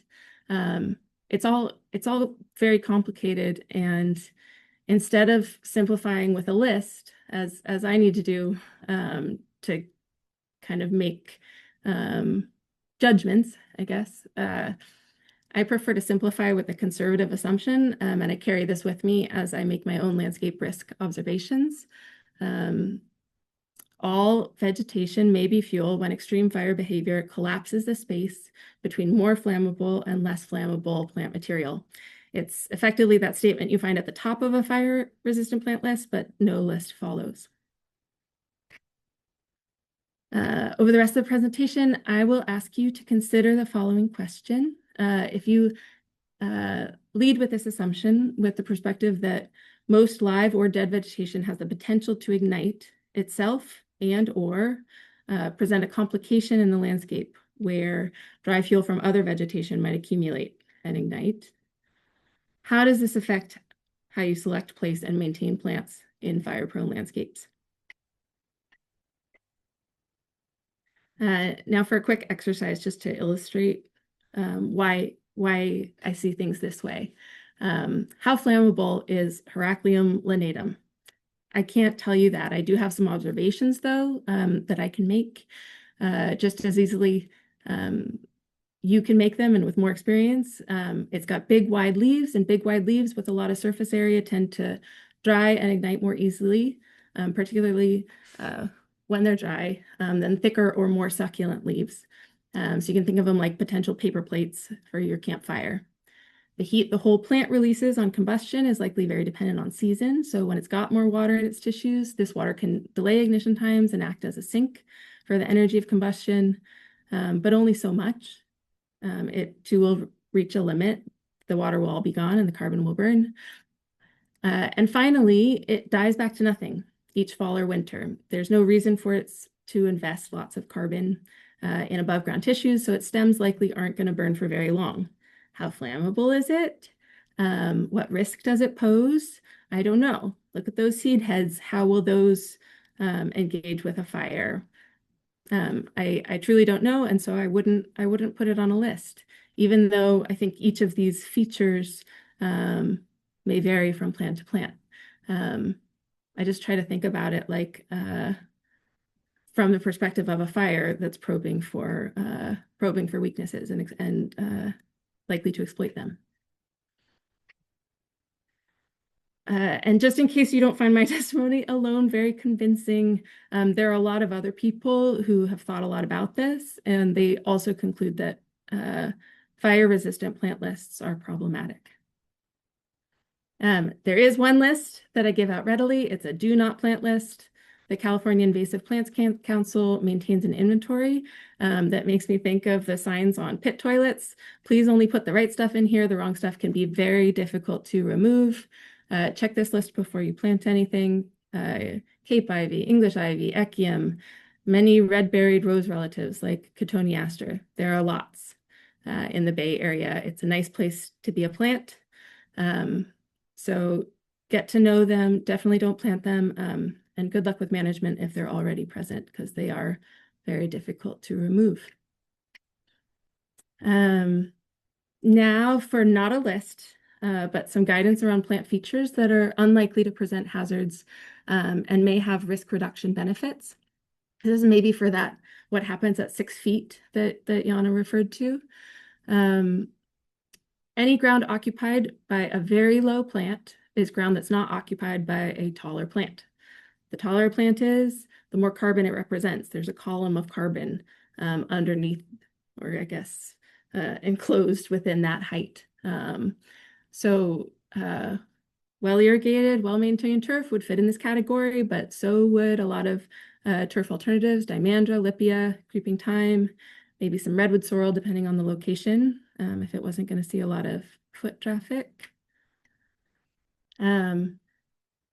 Not very low, but still low-growing, low-mass plants without much to them. Once all their water weight, I'm calling them low wispies to contrast them with potential low woodies that might have more substance, that might have more carbon, so more fuel in the same volume. Bedding plants, alstromerias, a bunch of other bulbs, some maybe evening primroses, clarkias, native wildflowers, yarrows, penstemons. Think sparse wildflower, meadow, or woodland forest floor. Again, this is through the lens that these plants are fuel, and they might ignite, they might burn, but something is going to cover the ground. It might as well improve your mood while reducing the likelihood that something taller and more substantial is going to fill that space. Because again, the taller a plant is, the more fuel it's likely to represent. Also, the taller a plant is, the greater the chance it will need maintenance to prevent fire from using it as a ladder fuel. As Yana, I liked her graphic, to climb up into even taller materials, so like tree quick canopies or to your roof. Some large plants have no wood, like acanthus. They will not burn as long, likely, but they may still ignite. How would you rank these in terms of fire risk? I couldn't. I think I'd be cautious, and I'd try to keep them all well separated from any structure I cared about, because they're big or they're woody or both. And with that in mind, how do we interrupt fire pathways to structure? Zone 0 has been mentioned many times. It's this 0 to 5 foot zone around all structures. The recommendations for Zone 0 or the requirements for Zone 0 may vary depending on your fire department, at least for now. But this is the science recommending vegetation clearance, or some of the science recommending vegetation clearance within those 5 feet. It's was recently published by Michael Goldner's Fire Lab at UC Berkeley, and it suggests that reducing or eliminating vegetation in Zone 0 within 5 feet of all structures in fire-prone areas will reduce the probability of structure loss in extreme fire events. This is not my data. I'm a plant scientist, and that means I need to place my trust in much smarter people, thankfully, to do the measuring and modeling that goes into accurate as can be fire risk assessments. The input for the paper's models came from 5 very destructive recent fires, including Tubbs up in Santa Rosa. The output from their models suggests that by doing what Yana and Dave and many others have been advocating for years, which is hardening homes and clearing just the first 5 feet around those homes, we can drop the probability of structure loss from 80% to 60% in a large wind-driven fire event. That's twice as many homes still standing. It's a lot of negative economic and social impact avoided. It's also, or mitigated. It's also a lot less air and water and soil pollution in cars or hot tubs. The stuff in our cabinets and mattresses is released. Yes, achieving and maintaining 5 feet of clearance around structures is hard work, hard physical work and emotional work, and creative work and social work. It takes resources and scale, as Dave noted, and it's fundamentally a reimagining, I think, of our landscapes, not least in that it requires constant maintenance. But 20 homes in 100, 200 homes in 1,000, that's a big difference. There are people out there who are uncomfortable with this work. And there are certain definite costs associated with attaining and maintaining defensible space, including, yes, the loss of some vegetation. And some people are weighing those costs against what they think of as uncertain or indefinite costs. What if the fire never comes? No one here tonight is arguing to totally clear an additional 25 feet around all structures, both 0 and 1, even though the data shared indicates that this might save an additional 8 out of every 100 homes. Just Zone 0, just 5 feet, not 30, plus home hardening. So how do we get that defensible space part done? I share this photo because it illustrates how tough it is to eradicate many unwanted plants in our landscapes, and the challenges this presents for Zone 0 in particular. The trumpet vine that covered the wall of this house until very recently, I think just a few months ago, is quickly recovering wall space. I took this photo yesterday on a Firewise walk in Oakland. It's a weed management problem, but this photo also illustrates a co-benefit related to Zone 0 implementation that you can speak about with your clients. Vegetation right up against a structure degrades that structure with time. Removing it removes a pathway for non-fire related damage. So how do we keep that trumpet vine at bay? We could cut it back again and again. We could cut it back and add a cement or a brick skirt around the base of the house. That also maybe reduces some of that bottom of the house vulnerability. Rock mulch or weed cloth likely won't do it for this plant. Herbicides might be effective, but they're unpalatable to many homeowners, and they may not be in your toolbox. But these are all options. Once you move out of zone 0, I do encourage you, though, to favor permeable non-combustible materials to separate out surface fuels because they let water seep into the soil. Fire risk is on the up in our new abnormal climate, but so are large precipitation events. And much of the East Bay is on steep slopes with streets that are frequently undermined by too much water all at once. Let's not solve one problem by creating another if we can help it. Also, in the interest of not exacerbating other problems as we implement defensible space, there may be parts of your landscape where combustible mulches can be recommended for their water retention benefits. Just remember that they may burn. Composted mulch has the highest ignition threshold of mulches tested, again by Michael Gollner's lab, but also by other groups. I hope we'll talk about some sources for composted mulches in our session 3 forum. In addition to thinking about interrupting horizontal pathways for fire, you do also need to think about vertical pathways to fire, as Yana mentioned. Common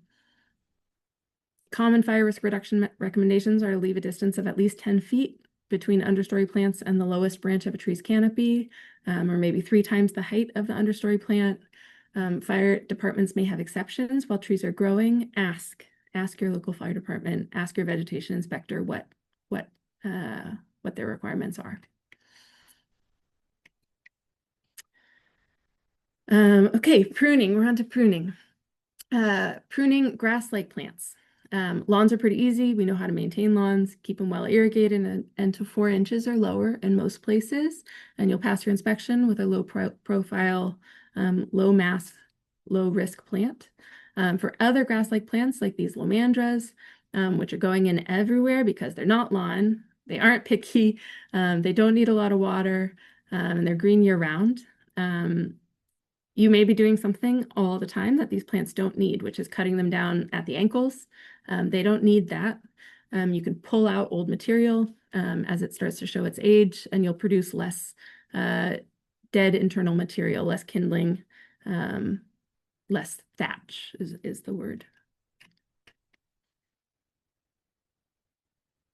Pruning shrubs. Prioritize removing any dead or unhealthy material before and throughout the dry season. I think our first red flag day was today. I at least got a warning today in Alameda County. I don't know if there were any before today. If there's a plant which can be cut back substantially, so like a buddleia or a lion's tail plant, many sage varieties, experiment with making these cuts around now to reduce mass heading into fire season. I know common practice is to kind of cut them back a little bit earlier in the season, but see if that works for your plant material, if it suffers or if it bounces back, but just on a slightly different timeline. And do please sear in your memory this photo of a very poorly maintained boxwood. It's revealing what's inside a lot of hedges. Most hedges, big hedges, may be big hazards because they house a lot of dead, dry material on their interiors that's low in diameter. Okay, pruning trees. I took this photo also yesterday on a Firewise walk. Please don't let anything even remotely like this photo on the right happen in the name of defensible space. Clearance is important, but clearance like this is not helpful. If you're not an arborist yourself, make friends with one, maybe in our networking session next week. There are a lot of reasons for this. Some of them are related to fire risk. Healthy mature trees have large diameter trunks and limbs that are unlikely to be a point of ignition on the landscape.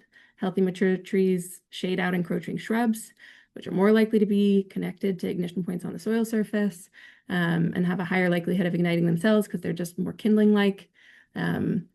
Unhealthy mature trees may have wounds or points of decay that fire can exploit. Unhealthy mature trees may have a lot of standing dead material that fire can exploit. If a tree dies and stays standing, it's its own ladder fuel.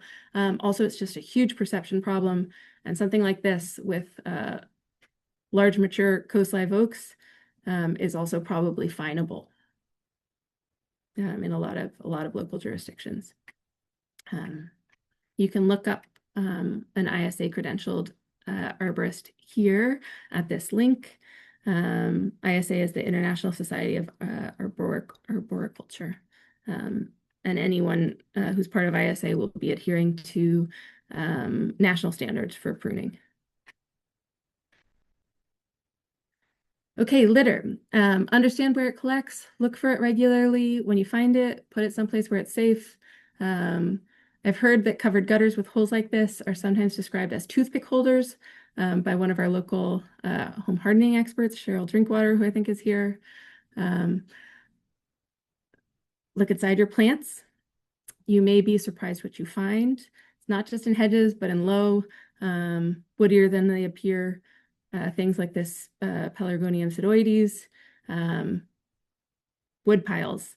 I'm putting them in the litter category because that's also dead, dry, cured plant material. This wood pile is in a dead, dry, cured plant material open garage attached to a dead, dry, cured plant material house. It's the whole campfire setup ready to go. Okay, now quick exercise. How am I doing on time? We're scheduled to Done. go to Yana's portion Okay, now. then this was if I talk too fast, then I could go through this exercise. But I'll hand it off to Yana to go through hers and stop sharing my screen.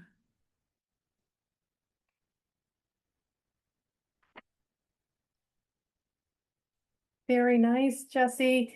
So much to this topic, and I think that's probably the take-home message from all of this, is that there is a lot of work in progress here. And I do want to answer this question here about plant lists, and just kind of keep in mind the real challenge is that, plants change condition and they're highly dependent on good practice and care. And so, what's on a plant list may be fantastic under Jessie's care, but really I make that plant into some horrible beast because I'm just too busy, or I have an irrigation malfunction, or something changes in my ability to care for that. So be thoughtful about the plant and where it's located. And if I'm going to leave you with any message, it's really about right plant, right place, right care.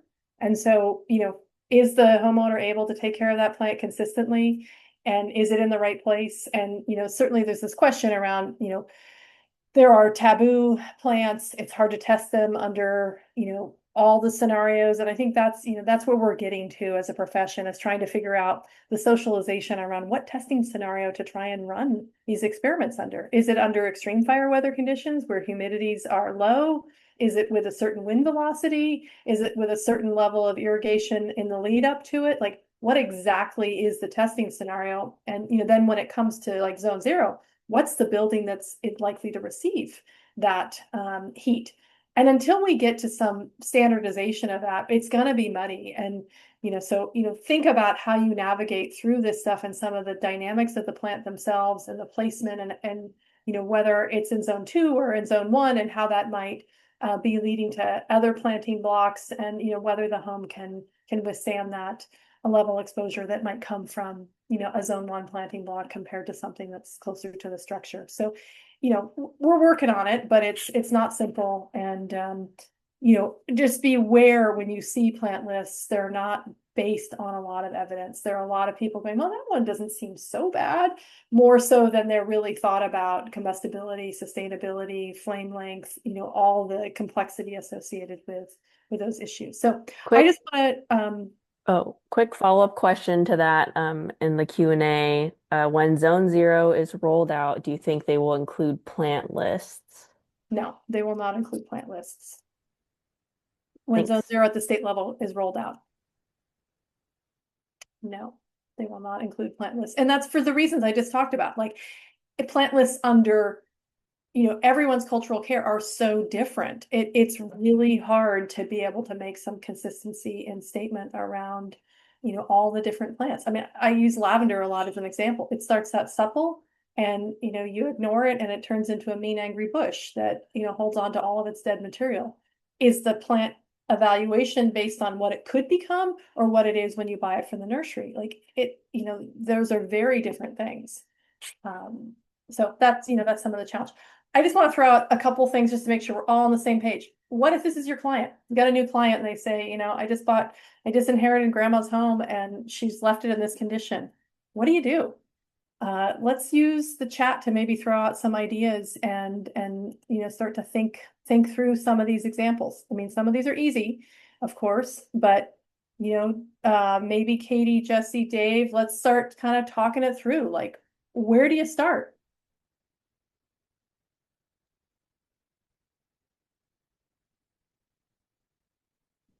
I mean, I see an immediate need for a weed whacker. Like that is like, Yeah. Well, so Yana, I think two things exactly to that point. One, the light flashy fuels, the dead annual grass and weeds up against the deck are not only the most problematic, i.e. the apex of receptive fuel beds, they're also probably have the least emotional attachment to them. So let's start with the easy stuff, easy with regard to getting to yes on this needs to be done. And recognizing, which I don't think we addressed explicitly, an attached deck, wooden deck in this case, is considered an appurtenance to the structure from a code perspective, meaning that our zone 0 starts from the edge of the deck. So an excellent starting point here would be to clear out the annual grass and weeds within 5 feet of the deck, and or if those are wooden stairs, in those. And really just start by setting the baseline with regard to the ground cover. And then if we take a look at the trees, we got a little bit of some ground fuels on the brush down there in the bottom right, where we want to create some separation so we don't have a ladder fuel, where we could open that up, which is probably going to benefit the tree as well. And starting there as under sort of a first do no harm and first don't pick a fight, as a way it'll look better, it'll significantly reduce the risk. And then having opened it up, we could start talking about what could go in its place, if anything, what could be used for ground cover to reduce future growth, and any of those sort of long-term discussions. But I think really start with the thing around probably the least lovable portion of the vegetation there being the dead grass and weeds. 100% agree with you. If I'm going to add anything, and I'm liking all the things I'm generally seeing here in the conversation, I would also, as you start to think about some of the structural pieces, I would also really dive in and try and figure out what these steps are made of, because those steps can easily transmit fire to that deck, and they look like they're in ground. And so, trying to protect those steps, or maybe consider replacing those with something else would be useful, because then you could hold on to the deck and give some separation to that location, to the structure. Another thing, if this is your client, you want to make sure that they signed up for the alerts, because they definitely have a higher risk house here, and they need to be thoughtful about being in good communication to understand. It looks like they're kind of at the top of the hill, so fire could be running up towards that structure, but trying to get them into the system because they've got some issues there. All right, good job, everyone. How about here?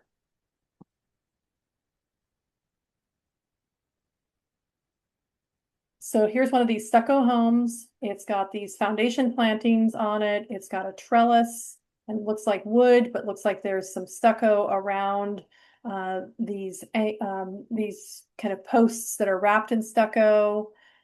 What do you think? This is boxwood. I'll tell you that boxwood turns out to be highly flammable, in part because it gets hedged and it collects the dead material inside the boxwood. Also, just boxwood in general tends to be pretty flammable. Any thoughts, Dave?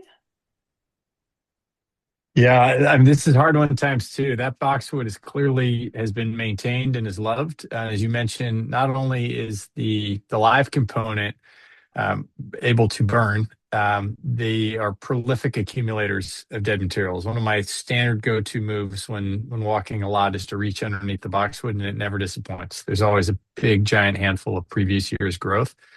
So I would start with conversations here in that, unlike the previous yard, which suffered from a lack of maintenance or even neglect, this yard is clearly loved and maintained, and a lot of time and effort has gone into creating this sense of place. And I would start with a conversation around what they have done. Let's have a conversation about what they've done, and then let's talk about what alternatives we could undertake to really shift this planting aesthetic and to get this material away from the house. Unfortunately, just about everything here is inconsistent with fire safety.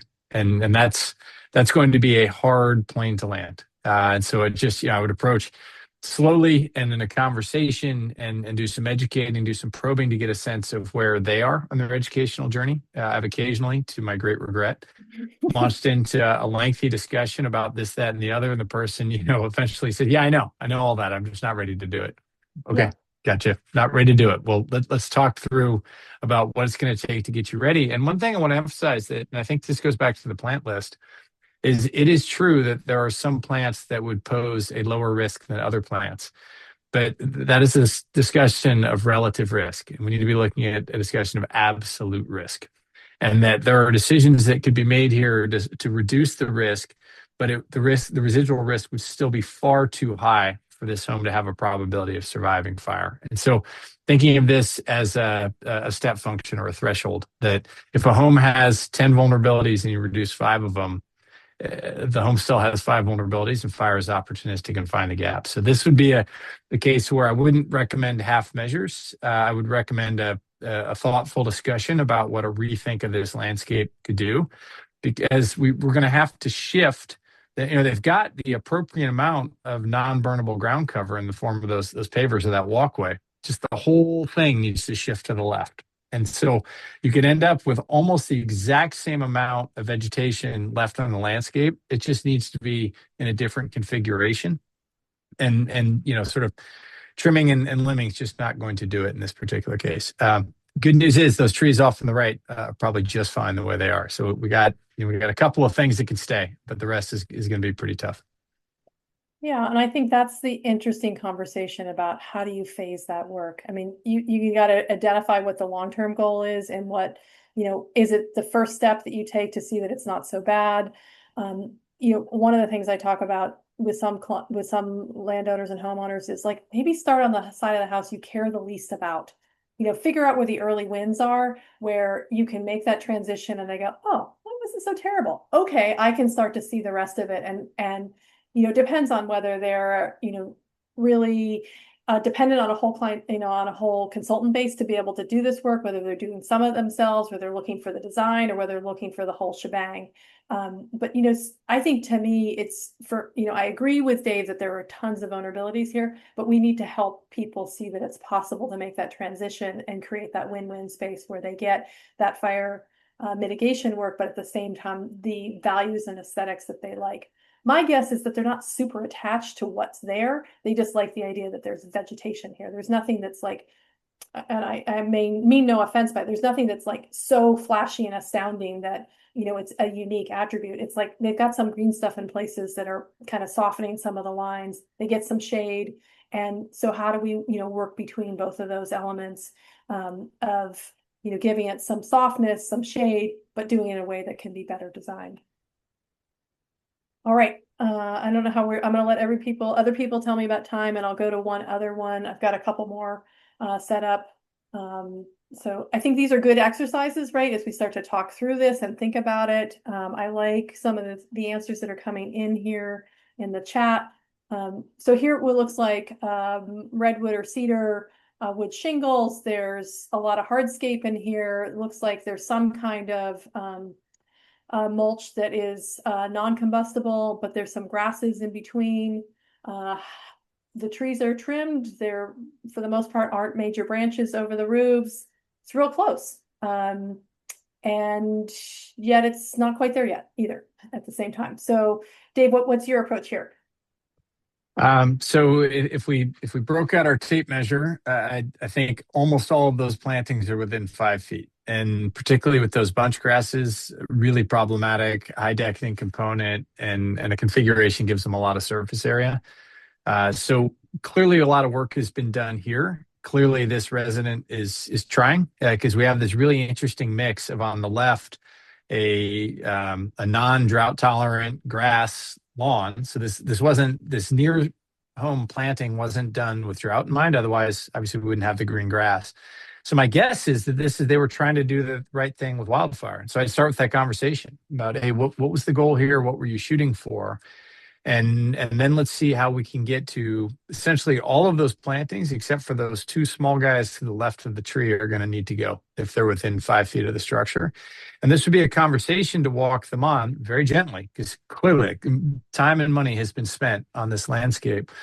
Walk them on to how those plantings are inconsistent with the survivability of the structures. That combination of a wood siding plus those plants that will very much susceptible to ember ignition adjacent to them. This is not going to get us there with regard to fire safety.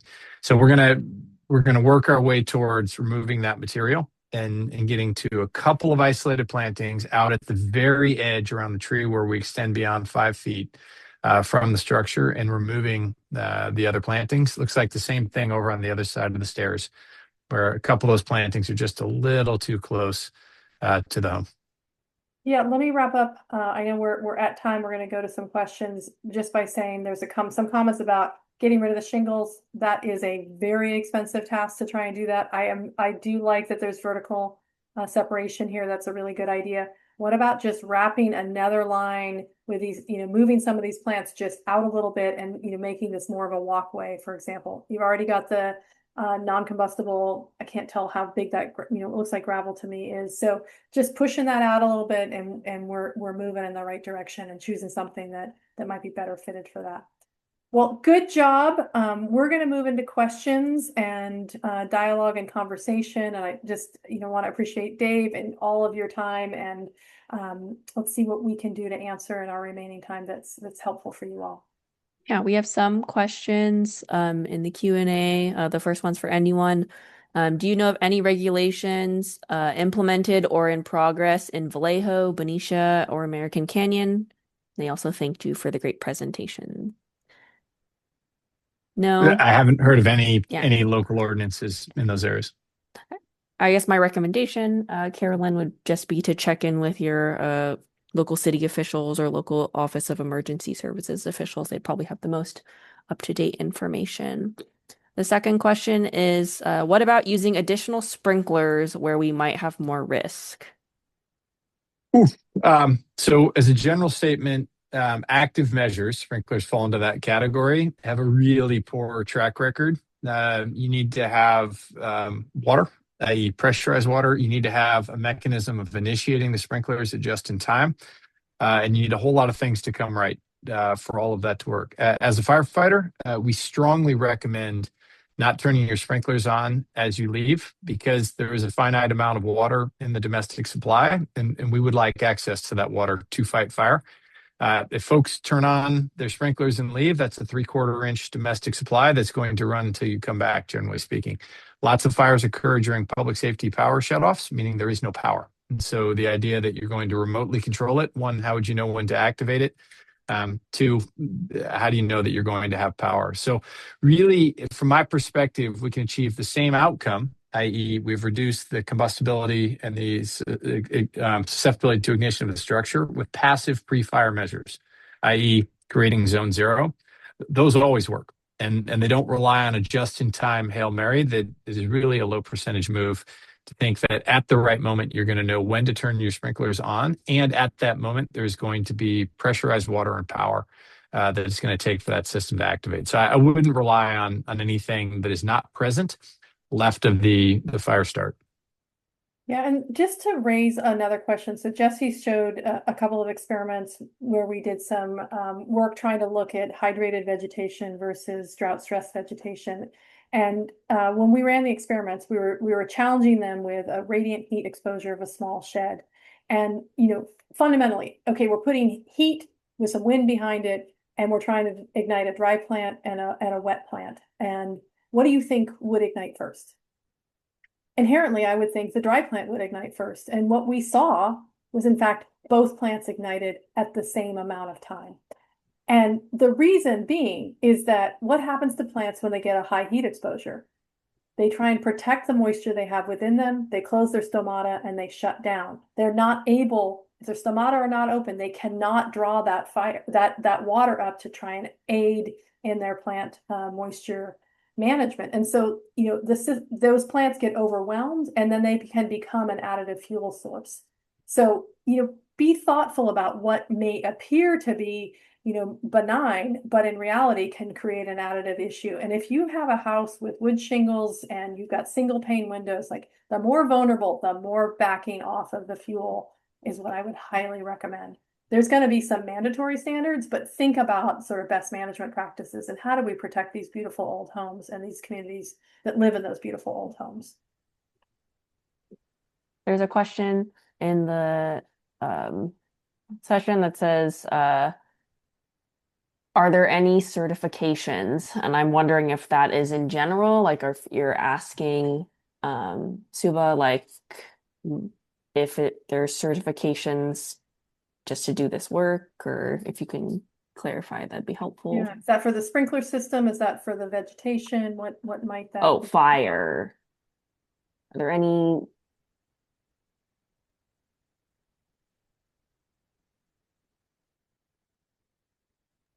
I guess maybe if you could clarify, in the meantime, we can go to a different question. Someone said, what about succulents, aloe, etc.? I was just answering that one in the chat. I think they can still present decadent material, so kind of stems, woody-ish stems, and they can accumulate desiccated leaves. You can see kind of these big mounds of some aloes, right? And that interior isn't that much different than the interior of a hedge in terms of how much mass is in it. So think about ice plant. Yeah. Ice plant can carry fire like you can't believe because it thatches underneath itself and it continues to grow on it. It's hard to say with, consistency in every situation. All plants just take maintenance. That's the bottom line. And the closer they get to the structure, the more potential they have to either transmit or create additional heat if they ignite. So, you're trying to think about these three types of exposures. Flames running towards the structure, finding a stepwise pattern of something linking to the next, thinking about embers and receptivity and creating a place where you can get ignition because of those embers, and then thinking about radiant heat exposure and what that's going to do. Yeah, you kind of have to, think about it carefully through each of those lenses and then be able to make a decision around yes, no, where, how, based on those types of exposures. And it's variable based on whether the house is on a slope, whether there's neighbors close, whether, there's secondary, a garbage can structure where you put your garbage cans away, whatever it is, you have to be thinking about that as you do your analysis. All right, I'm going to combine a couple questions together. What are some thoughts on potted plants? And then what are some thoughts on flammable deck furniture placed on top of decks? So for deck furniture, the big one is canopies or umbrellas and seat cushions, those kind of things. They create their own receptive fuel bed. Whether or not it is a woody plant or a woody rattan deck furniture, they both pose a risk and should definitely be moved. I would suggest just pragmatically that if your plan is to have something right next to the house and on a red flag day you're going to move it, that's not a great plan because there's a lot of things that can occur. Either you're not home, there's an ignition on a day that's not red flag, all of those sorts of things. So thinking about stuff that will burn near the home should not be near the home, particularly during the fall months. It just, anything that requires action on day of, one, there's a chance that it doesn't happen for some reason. Two, is even if you are there and you have all the warning, you're now potentially delaying your evacuation. And the absolute last thing you want to do if you live in an area with a wildfire risk and there's a wildfire approaching is to delay your evacuation. You want to go and you want to go right now. So I would suggest really being thoughtful about minimizing the number of things that require resident action just in time. Yeah, it requires a lot of, Dave, I'm going to challenge you just ever so slightly, and I mean it in a respectful way.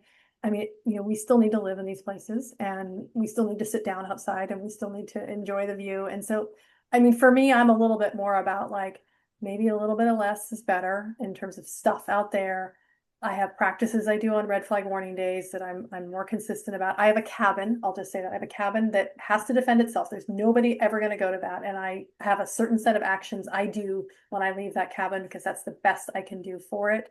I have practices that I behave. So I have things I think about six weeks in advance of the fire season. I have things that I think about 6 minutes before I evacuate. I think about 60 seconds and what I've got left to do, kind of getting into that practice around what are those actions and how do I plan in advance for this. So for example, at my cabin, I do not leave a window open, even though it's going to get hot and stuffy in my house, because that window is going to convey and transmit any number of things. It would be nice to have that air exchange, but I don't do that. I seal that cabin up when I leave. I take the broom off. I take the wood, what I wipe my feet off on. I do a number of things to really put that house in the best position possible because no one's coming.